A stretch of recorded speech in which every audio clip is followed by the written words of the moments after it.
you for giving us your time tonight. Before I begin, if you are new to Zoom, there are two ways you can look at this, what's called gallery view or speaker view. Up on the top right-hand corner, there's a little box with a grid, and if you pick gallery view, you can see everyone.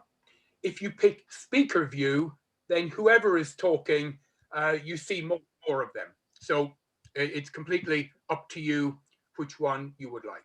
So what I'd like to do now is introduce the talk today. I want to talk about two things really, and we'll integrate them. One is leadership, the four key pillars or qualities of all leaders all over the world.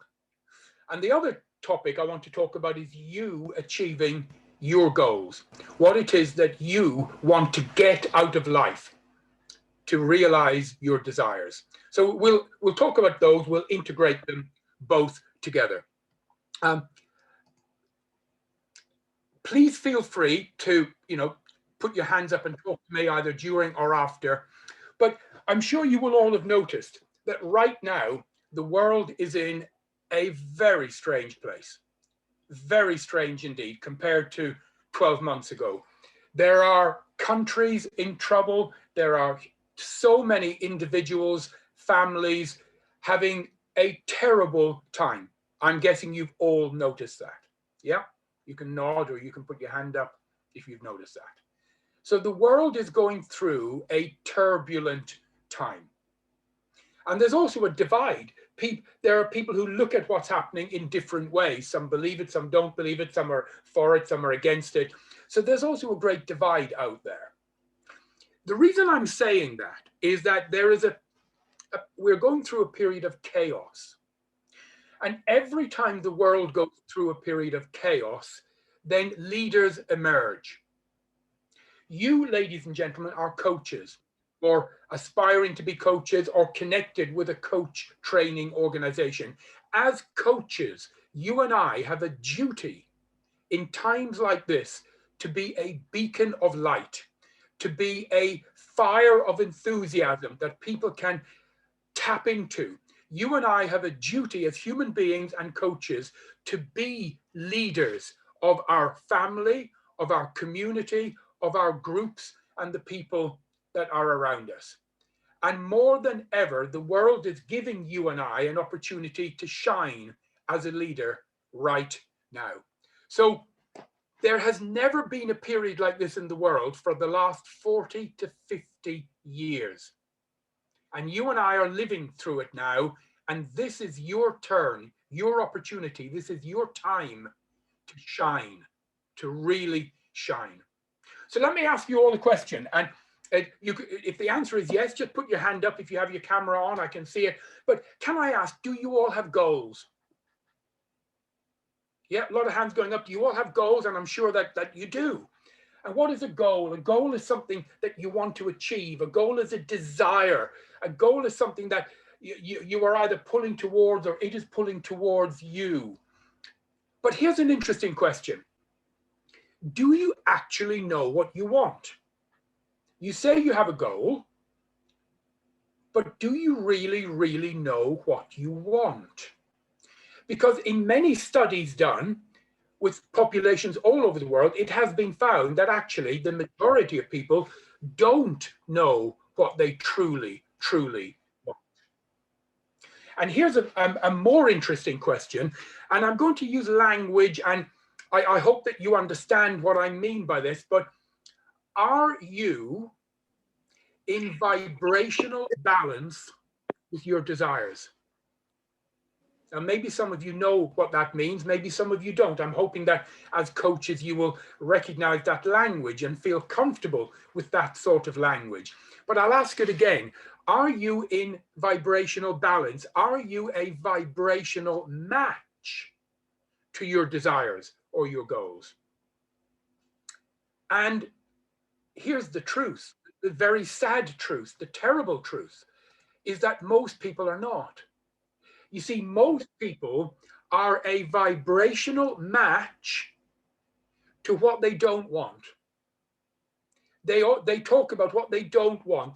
They agonize about how things are so bad and how they wish things could be better. They wish they were healthier. They wish they had more money. They wish they had a better house. You see, here's another interesting a truism. You, ladies and gentlemen, you cannot stop vibrating.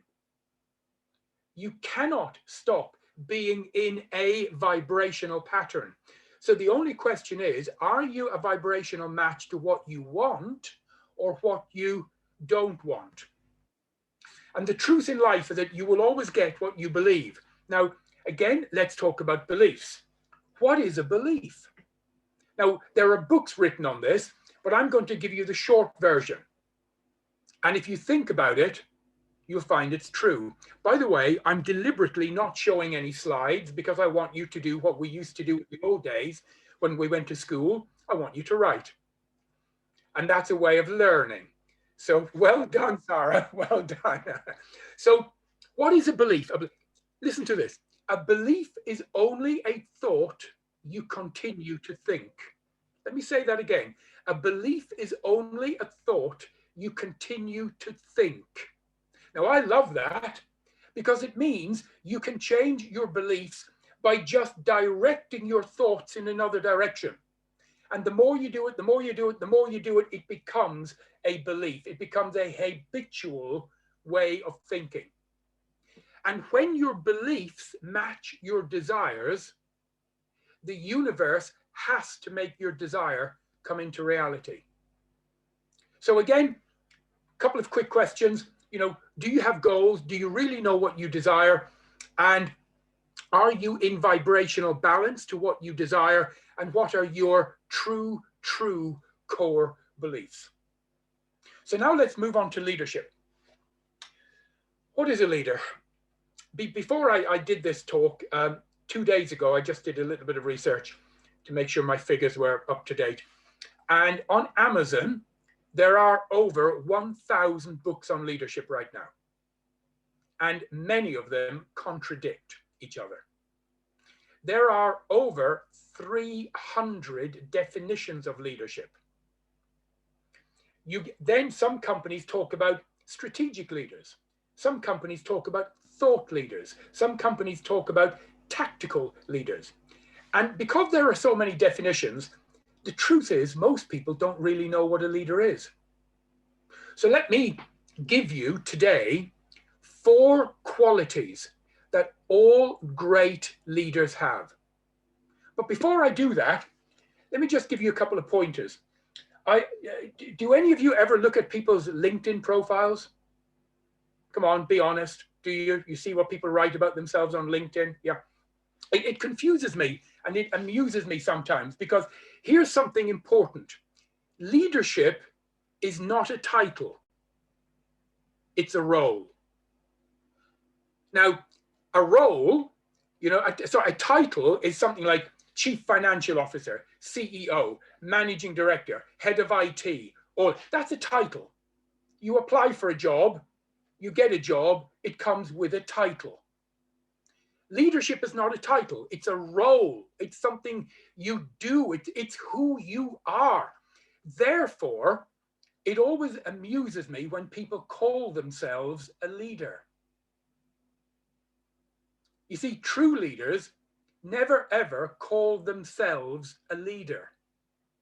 So when you see on LinkedIn people saying, one of America's great thought leaders, or you think, whoa, that's not a leader. That's an ego position coming out. Pure ego flowing out through the airwaves.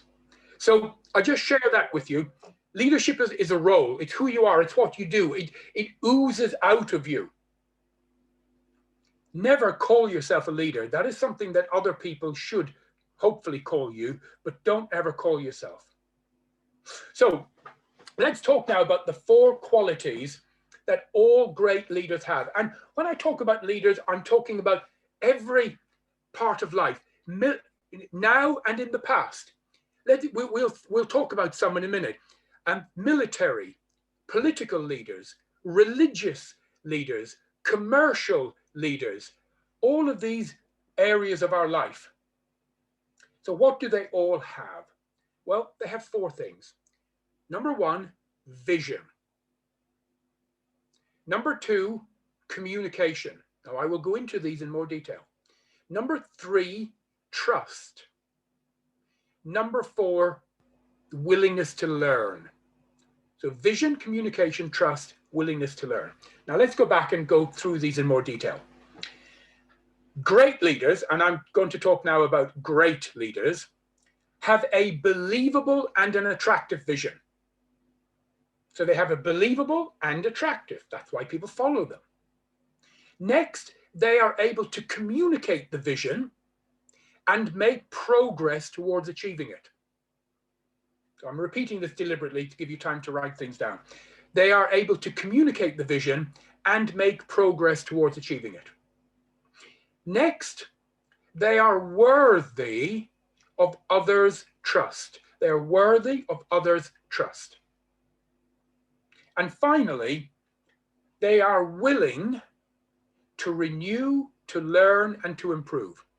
They are very willing to renew, to learn, and to improve.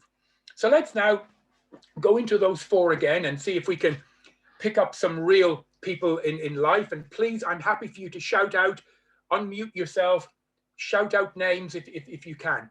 But let's look at the first, a believable and an attractive vision. So who could, well, one name that comes to mind, I'm trying to pick people everyone would know, would be Mother Teresa. Have we all heard of Mother Teresa? Yeah. You know, a magnificent lady. When she died, she had no possessions. She had no money. She owned almost nothing. But my goodness, she had a believable and an attractive vision, a vision of helping poor, starving children in Calcutta. And because of that, she attracted people to her from all over the world who followed her. You've got people like Mahatma Gandhi. Again, I'm assuming everyone knows these names. Again, a believable and attractive. Even people like Napoleon, the great leader. Doesn't matter if you think he's good or bad. That doesn't matter. People flocked to him because he was able to articulate his vision in such a way that half of Europe flocked around him at one point. Alexander the Great, going back many, many centuries. Does anyone else come up with any other names of people who had a believable and an attractive vision? Martin Luther King.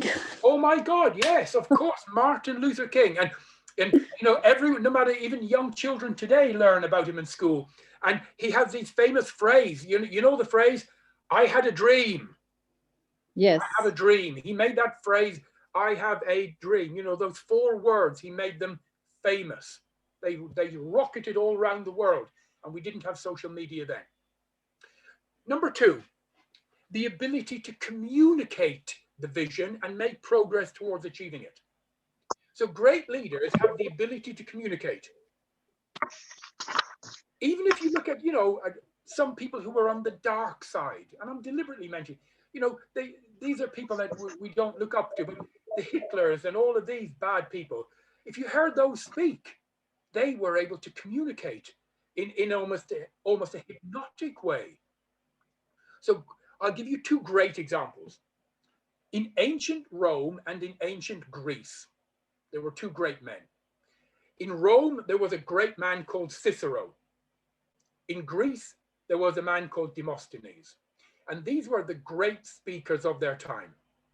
And they didn't have television then, or cinemas, or social media.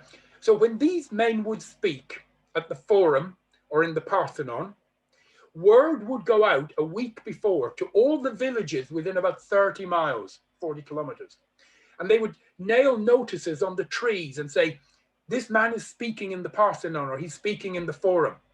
And men and women would travel for miles on foot and on donkey to listen to these people speak. And if you read the history books, it was said of Cicero that when he spoke, men would stand in awe.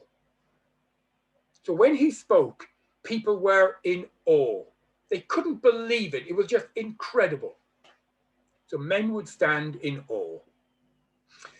However, When Demosthenes spoke, it was said, men would say, let us march. And there's a big difference. When he spoke, men were willing to lay down their lives. They were willing to go to war and die right at that moment. So Cicero was good. People loved his talks, and they would go and have a beer afterwards and talk about it and say, boy, wasn't that good.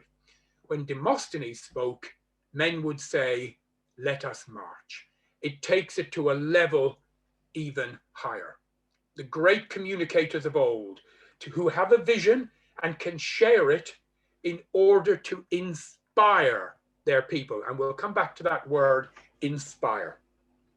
Next, being worthy of others' trust. Great leaders, they have the trust of their people.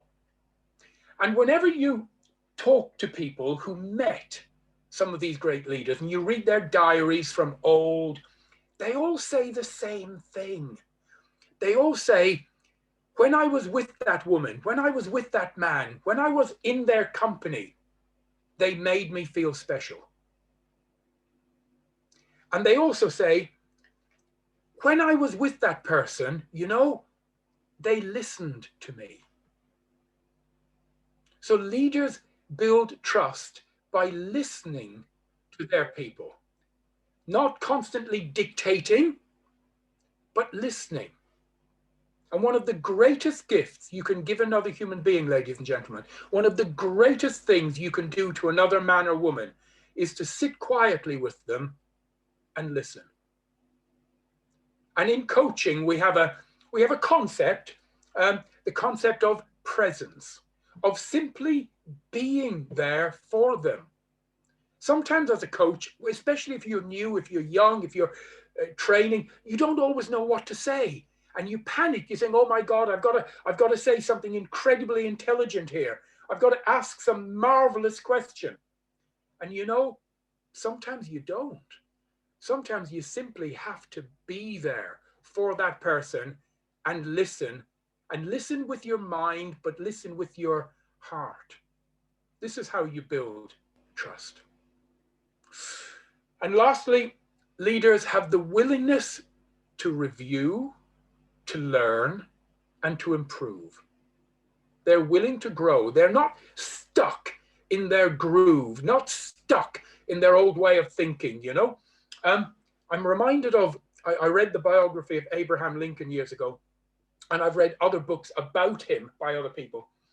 And he was incredibly poor, you know, so poor when they grew up. He grew up in a log cabin. And when he was a young boy and a teenager and becoming a young man, there were times they didn't have money for food. And sometimes he would go and he would do laboring work and he would make a little bit of money. And do you know what he bought with his money? Books. Books. That's what he spent every penny he could possibly afford on books. And you see, I want to share this with you. It's something I've been saying for years. Leaders are readers. Leaders are writers. When these men and women become famous, what do they all end up having? We find out after they die, usually, but they all had a library. Almost every great leader built up a library. Here's the thing. Imagine someone, a man or a woman, goes through a most incredible experience in their life. They do something incredible. And it takes them 5 years. For 5 years, they do something and they struggle and they work and they achieve something. And they write a book. And you and I, we can read that book in 5 days. Imagine, we can take the knowledge that they took 5 years of hardship to learn, we can take that on board within a short period of time. Leaders are readers. Leaders are also writers. We learn after they die that almost every great leader kept diaries. And I don't mean diaries of their appointments. I mean, not calendars. These are proper diaries of their thoughts, their dreams, their desires, their feelings, what they're going to do, the problems they've got. They commit it all to paper. So leaders are readers and leaders are writers. So these are the four great pillars, or qualities rather, that all great leaders have. Now, if you want to be a leader, it implies that there are people following. Let's look at businesses. Many of you here today want to build a business, or you already are running a business. A business is simply people. It's simply people working together. And if you want to attract great people, then you have to exude a greatness yourself. The world is like a magnet. Like attracts like.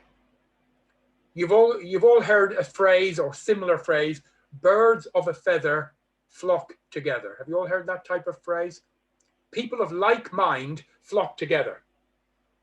Yeah, because it supports their own beliefs, their own thinking, whether they're right or wrong, doesn't matter. But whatever their beliefs are, they like to mix with other people of similar beliefs. Here's an interesting fact for you. Did you know that your income, whatever it is, will be the average of the 5 main people you hang around with? I don't mean your mother and your father. I don't mean your brother. I mean the 5 people outside your family that you hang around with most of the time. It's been shown again and again. So you've got to ask yourself, who are you hanging around with? Because the people you mix with will influence you. Next, as a leader or someone running a business, now I'm sort of switching tack, and I'm talking about if you are a leader running a business. And as a coach, if you are a coach, and I know that most of you here I've met, and I can't wait to see you all again when the world goes back to normal, but you are running a business, whether it's a one-man business, one-woman business, you are. Here's the thing, you must, and I know in coaching we never give a direct order, we never say must, but I'm saying it now, you must have a unique and compelling proposition. I'll say that again. As a business owner, you must have a unique and a compelling proposition. Let me give you 2 very clear examples. These are big multinational companies. You may or may not know who they are, but here's the compelling proposition of one company. It's quite a long one. It's 3 little sentences.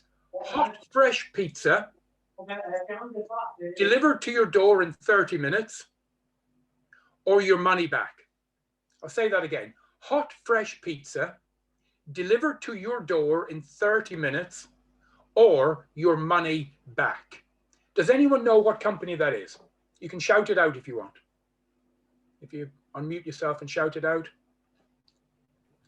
Pizza Hut. Pizza Hut. Which one? Pizza Hut. No, it's not Pizza Hut. It's like that. It's Domino's. Have you heard of Domino's? Oh, okay. Now, Pizza Hut were bigger. Pizza Express were bigger. These were the 2 leaders in the world. Along came Domino's. They've been going for 30 to 40 years each. Along came Domino's, and in no time at all, they rose up to #1 position. And it was because of their compelling proposition. Now, think about it.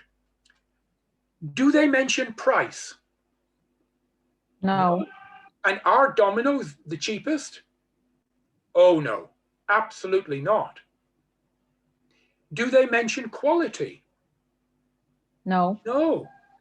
And again, I don't eat that much pizza, but they're not the best quality either. But they don't talk about that.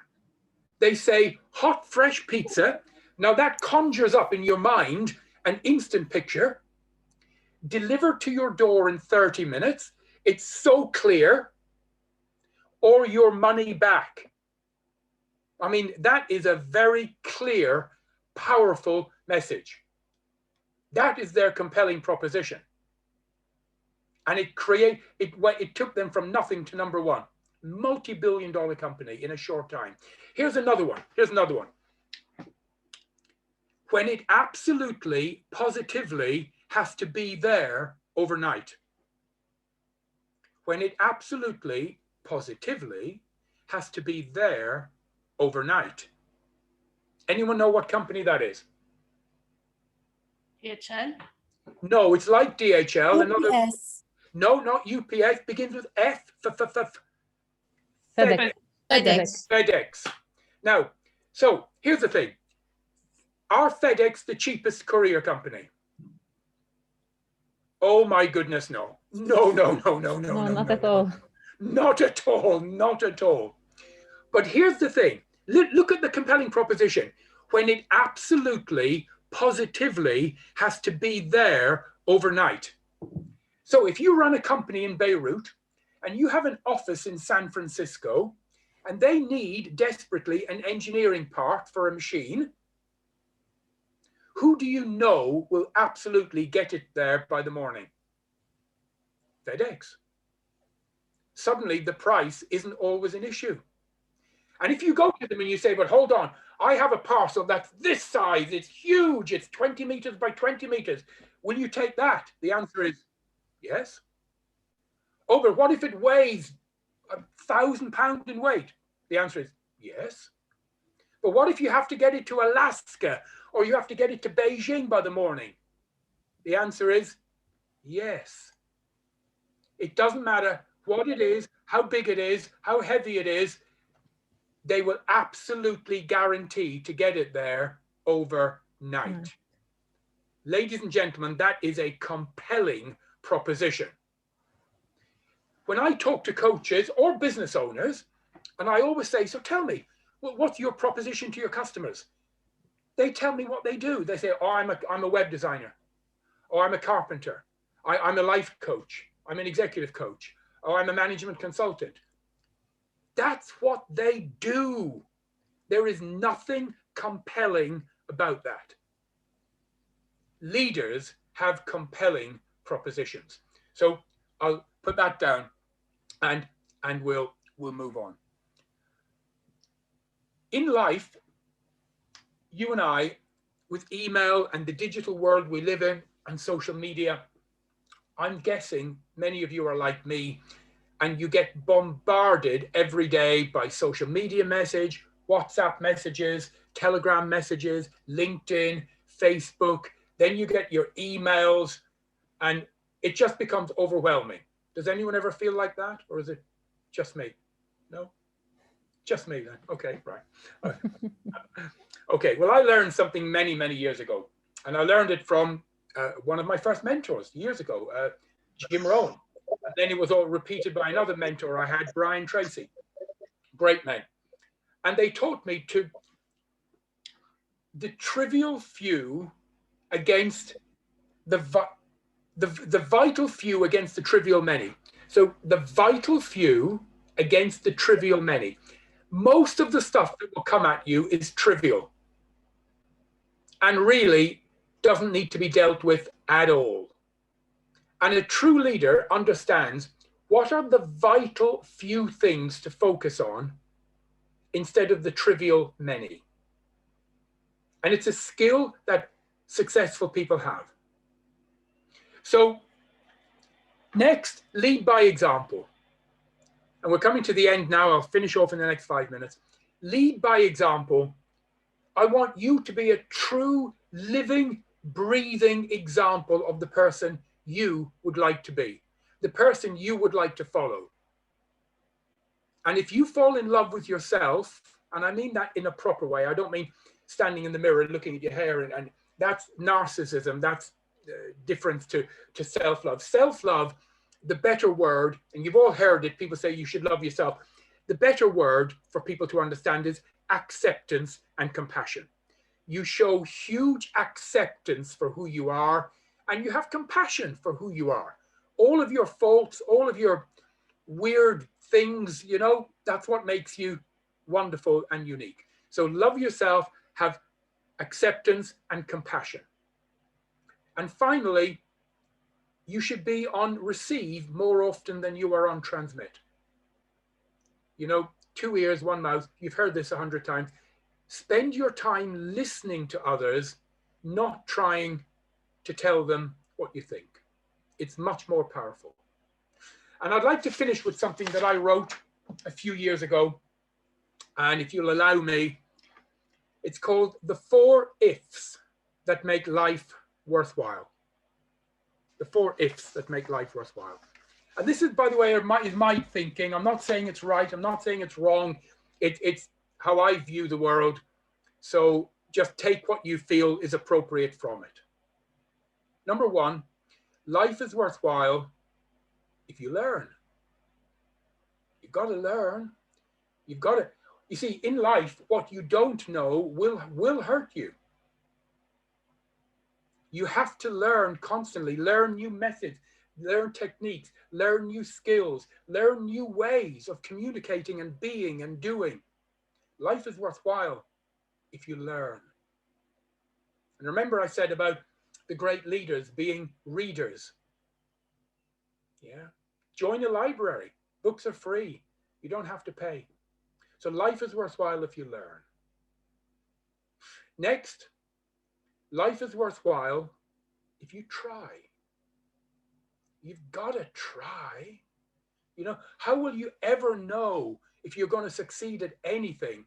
You've got to give it a go. You've got to see if you can do it. Even if you fail, even if you try something and you say, you know, I didn't like that. I did that with bungee jumping once. I did it and I thought, no, I don't like that. I won't do that again. Yep, didn't like it. I then tried parachuting and I loved that. Didn't like bungee jumping, like parachuting. I won't be doing bungee jumping ever again. So, but you gotta try. How will you know? You know, you look at the little kids at school when they have their sports days and they set up a little obstacle course. Did you ever watch those? When my 3 children were very young, I'd go to their sports days and they always roped in the parents to do some sort of a race as well. I hated that. But you'd watch the little kids and the excitement on their face and the concentration when they'd be trying to go through the little high jumps and the little obstacle courses, and they just give it 100%. So we've got to be like that. Life is worthwhile if you try. You've got to put some effort in, and if you try something and you don't like it, that's okay.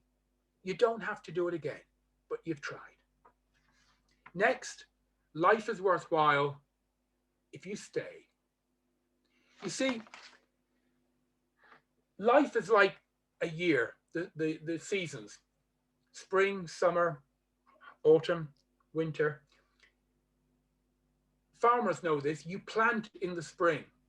You plant all of your crops in the spring. You lay down your seeds. You harvest in what we call autumn, or the Americans call the fall.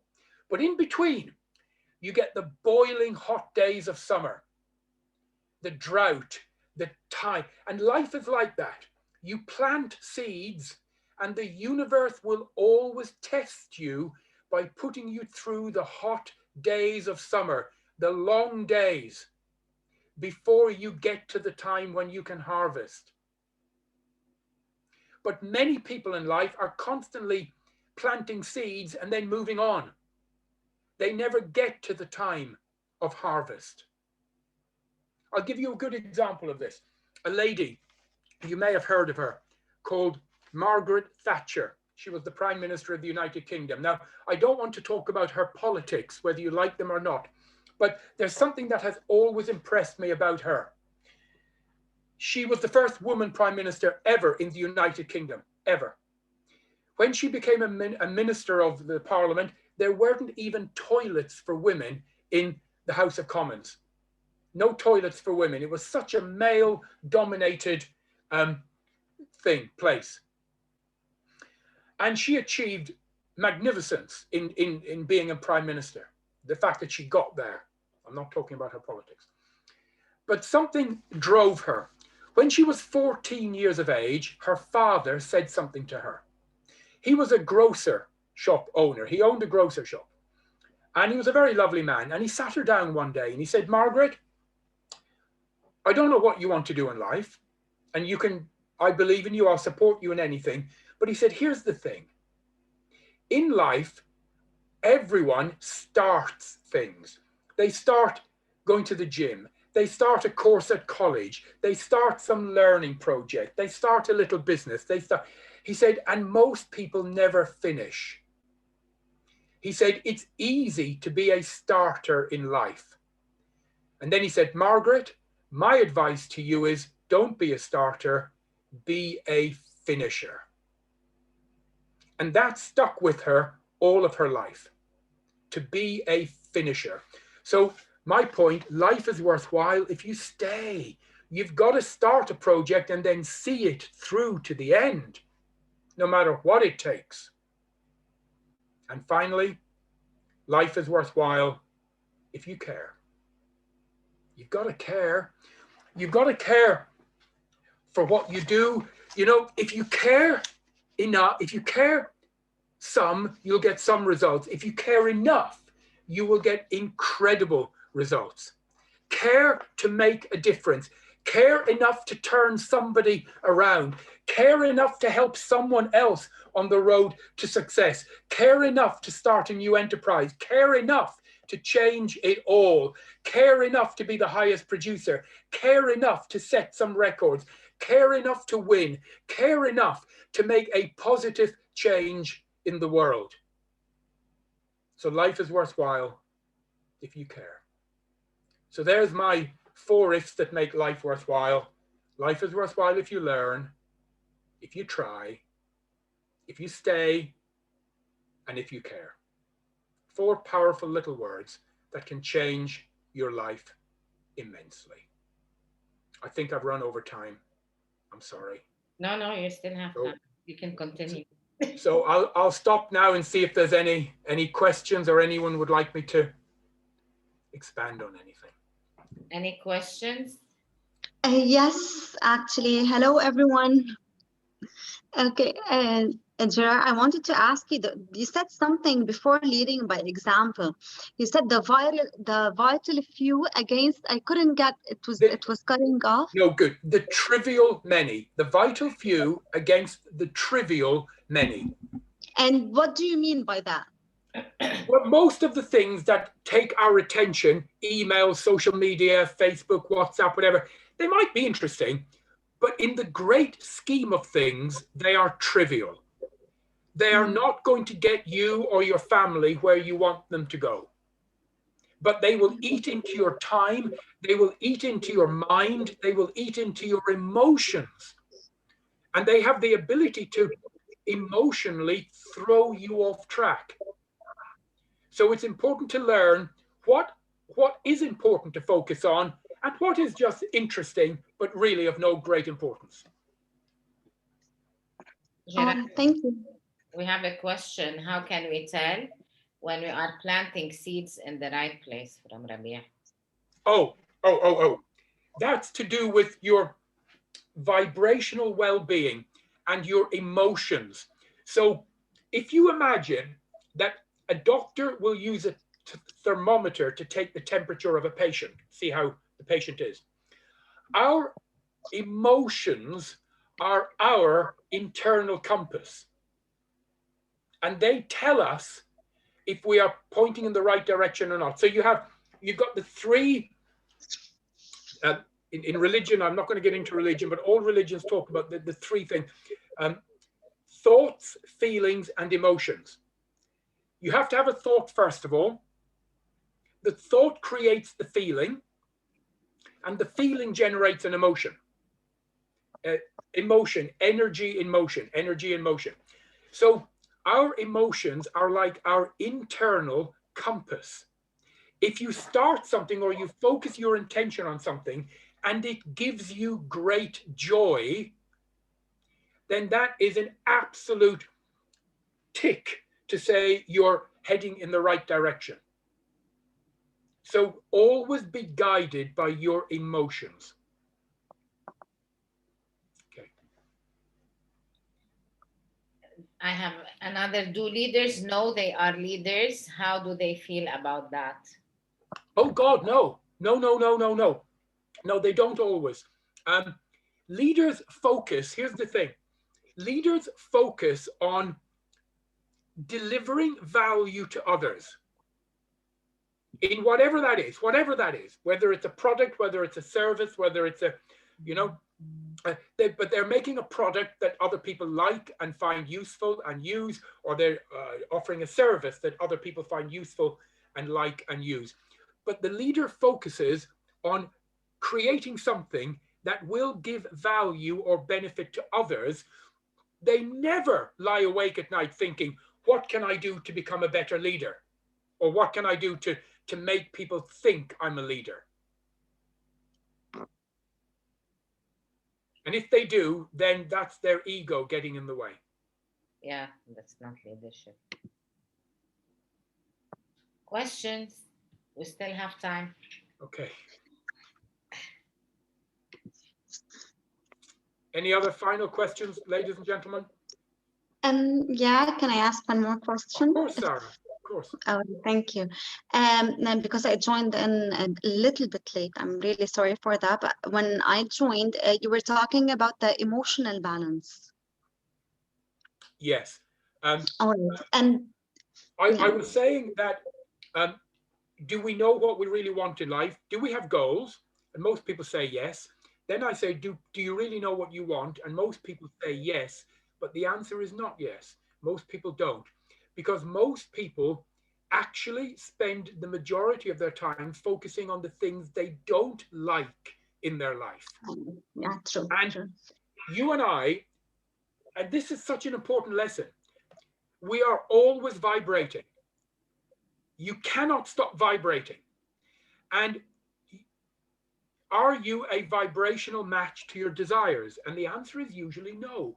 Usually it's you are a vibrational match to what you're thinking, and what you're thinking is what you don't want in your life. You're thinking about the things you lack. Oh, I wish I looked better. I wish I lost weight. I wish I had more money. I wish things weren't so bad. I wish I didn't argue with my partner. I wish, and if you are in vibrational balance to what you don't want, that you will get more of that.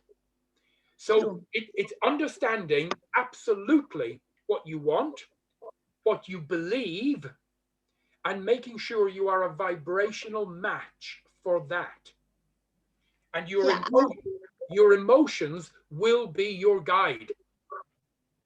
Yeah, I was reading something. It's about if you want to do something, whatever you want to do, you have to find the match or what is common between what you really like and what you are good at, and what would be beneficial to the people around you and to your community and to your country and whatever. And the last thing we have to think of is how would it generate money? Okay. So once you find the balance between, or what is common between these four aspects, this is what would give you the balance that we need. It will. And the money will always come if you're delivering value. And here's another little gift in life that people want to receive, of course. They want to get money. They want to have a nice house. They want to have health and so on. But actually, you and I as human beings, we're programmed. We get more joy out of giving than we do on receiving. We get, and if you just think of times at Christmas, at people's birthdays, you know, when you give someone a gift and you see that they really love it, that it sends like an electric shock through you of joy. You think, wow, you know, they appreciate the gift I gave them. And you feel more joy in that than if someone gives you a lovely gift, which you appreciate. So by finding what gives you joy in helping others, the money, how can I put this? The universe has to reward you. Yeah. We have the question from Rawia. Okay. And then a couple. Hello. Then finish. Hello, Gerard. How are you? I am great. It's lovely to see you. It's been such a long time since I've seen you properly. It has been. It feels like a decade. I know. Thank you very much for the wonderful talk, as always. I have a question that's very pertinent to the current times. I think all of us who are working in corporations now, we keep hearing how leadership is changing. Let me rephrase this. How the pandemic has changed what leadership is about. So in light of what we just discussed, and the fact that you really keep up on your reading, how do you feel that leadership skills have evolved in the last year? Badly. Very, Badly? very badly. all over the world, we are suffering from a huge lack of real leaders and leadership. You see, the job of our, and when I say our leaders, I guess I'm talking about our government all over the world. The job of a government is to look after and take care of its people, and to give them hope, and to give them. There's one thing I didn't mention earlier. I'll mention it now in my talk. There's a great difference between motivation and inspiration. We as leaders, you as leaders want to motivate your people, and that's good, but actually you don't. What you really want to do is to inspire your people. Inspire. You see, what is motivation? You know, if any of you have ever gone to the gym, you look at yourself in the mirror and you're saying, oh God, I need to lose a few pounds, or I need to change my shape. So you sign up for the gym and you go there 2 or 3 or 4 times a week. Sometimes you don't feel like going, but you motivate yourself to do it. Has anyone ever been in that position? They don't want to do something, but you motivate yourself to do it. Anyone? Hands up? Yeah. Okay. So inspiration is completely different. When you are filled with inspiration to do something, there's never a thought of not doing it. You are inspired. It's almost like in entheos, where the word enthusiasm comes from. Entheos, ancient Greek, it means God within. So when you are inspired, you have almost like a godlike within. And you never have to force yourself. You're drawn to do something like a magnet. Our governments, our leaders, need to be the type of people that inspire us and fill us with that glowing light of inspiration. And unfortunately, many of them are peddling fear right now instead of inspiration. Yeah. And they're very good at peddling fear. And they're controlling people using fear instead of motivating people to do something through inspiration. And I don't want to get political on this call, but hopefully people understand. No, I think also the same applies in the corporate world, because at this point, if any employee is not happy with his work, they tell him, consider yourself lucky to have a job. Right? Yes. So even that, I mean, forget about the politics. If you go into the corporate world, whether you like your job or you don't like it, whether you're getting what you're worth or not, they tell you you don't like it, leave. You're not going to find another job. So so peddling fear is also cascading to other aspects of life. It is, unfortunately. But here's the thing, ladies and gentlemen, this will also pass. Yes. This is like a season of life. And I promise you, and look into my eyes, I'm looking at you directly, this will pass and the world will get better and it will become so much better. It will just take a time. We are going through a season, the winter right now. It's a long winter. And it will. Game of Thrones winter, yes. Spring and summer will come. Gerard, we have a question from Rania's daughter. She says, the second trait of a good leader is how he delivers his vision and value. And her question is, any advice on how to be good at doing that? Absolutely. Study, learn how to communicate, learn how to say it well, learn how to speak, learn how to articulate your thoughts. And there are so many great books you can get. There are online courses. It doesn't have to cost any money. There are free things. And study. Pick people that are good examples of this. Listen to them. So yes, engage in the process of getting better. Excellent. Thank you. Abir asks, thank you all very much. Thank you. And thank you for your time today. I appreciate it. We have a couple of questions. Can you speak? Okay. Yeah. Okay. From Abir, she says, do you think that leadership is a skill that can be learned, or it's rather a natural ability? I personally believe it can be learned. Okay. Lama, you had a question? No, I just raised my hand because Gerard asked who can relate. Okay. Great. Any questions, last questions before we close this amazing inspirational talk. Any questions?